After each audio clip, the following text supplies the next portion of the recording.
भगवान का जन नहीं होगा, इसकी पहचान है, पक्का मान लेना। पैसे मांगता घूम रहा तू, लक्ष्मीपति का दास कहां से हो गया?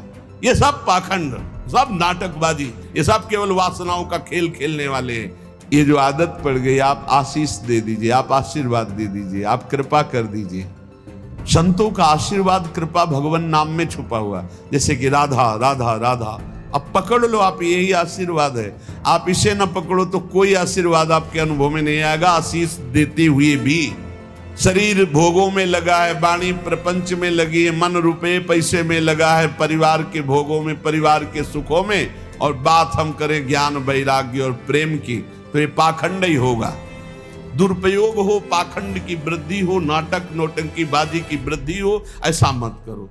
अपने प्रभु आराध्य देव का एक क्षण भी विस्मरण न हो, ये नियम बनाओ।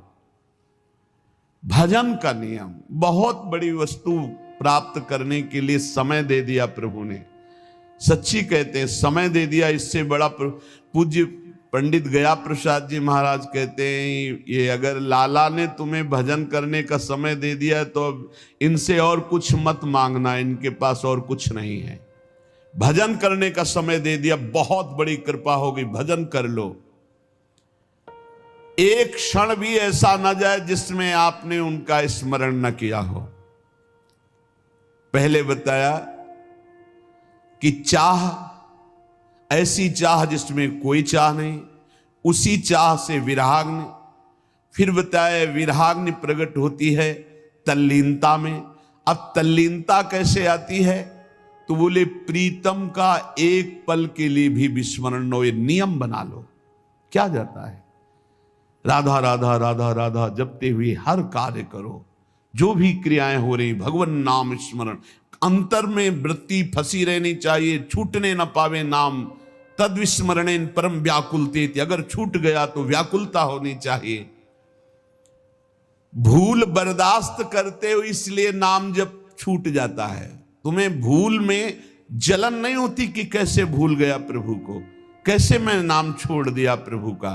तुम भूल को बर्दाश्त कर रहे हो, इसलिए नाम जब निरंतर नहीं चल रहा। नहीं, व्याकुलता पैदा हो जाए, अंदर जलन पैदा हो जाए, कैसे छूट गया नाम, तो नाम निरंतर चलने लगेगा। अपने प्रीतम के लिए आधा क्षण भी किसी और को नहीं देना। पूरा जीवन अब नाम कर दिया। तन वांग मनोभिरमलई शुभम तो वासिता। ये शरीर, ये मन, ये वाणी, ये मैं, सब कुछ प्रभु के नाम कर दिया। आप दूसरे की गुंजाइश नहीं। इस चरम सीमा की वृंदावन की प्रेम रस की प्राप्ति के लिए आराध्य देव बाध्य होकर उसके समीप रहते हैं, बाध्य होकर। सुमिर पवन सुत पावन नामू, अपने बस करी राखे रामू। इस चौपाई को बहुत ही गहराई से चिंतन करो। अपने बस करी राखे रामू, परम स्वतंत्र भगवान को अधीन कर लिया। किसके बल से? सुमिरन के बल से। सुमिर पवन सुत पावन नामू, अपने बस करी राखे रामू। यदि निरंतर नाम जल चल रहा है, आधे पल के लिए भी प्रभु को नहीं भूल रहे, तो आराध्य देव बाध्य होकर आपके अधीन हो जाएंगे। ये शब्द बहुत बोलने में सरल निकल गया, पर बहुत कठिन है। आराध्य देव बाध्य होकर आपके अधीन हो जाएंगे।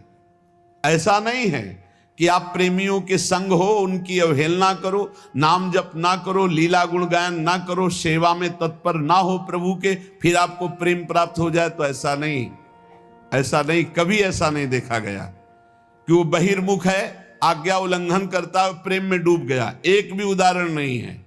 इसलिए कह रहे हैं, बहुत सुलझे हुए महापुरुष है भाई जी महाराज, तुम्हें कोई प्रेम दूसरा दे ऐसी संभावना मत रखना, संभव ही नहीं है।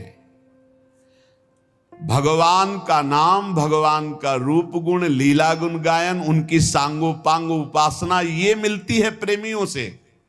और जब हम इसको करते हैं तब हमारे अंदर प्रेम आता है।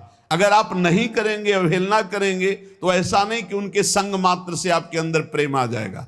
नहीं, उनके संग का रंग यही आएगा कि आपको नाम प्रेम लगने लगेगा, नाम में प्रेम हो जाएगा, प्रभु के रूप में प्रेम हो जाएगा, प्रभु के लीला गुण में प्रेम हो जाएगा। आप खूब जपोगे, खूब लीला गुण गायन करोगे, सच्चे आचरण से चलोगे तो आप में प्रेम जागृत हो जाएगा।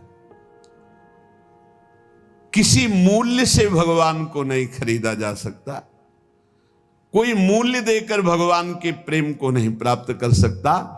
लालसा ही भगवत प्राप्ति कराती है। आपको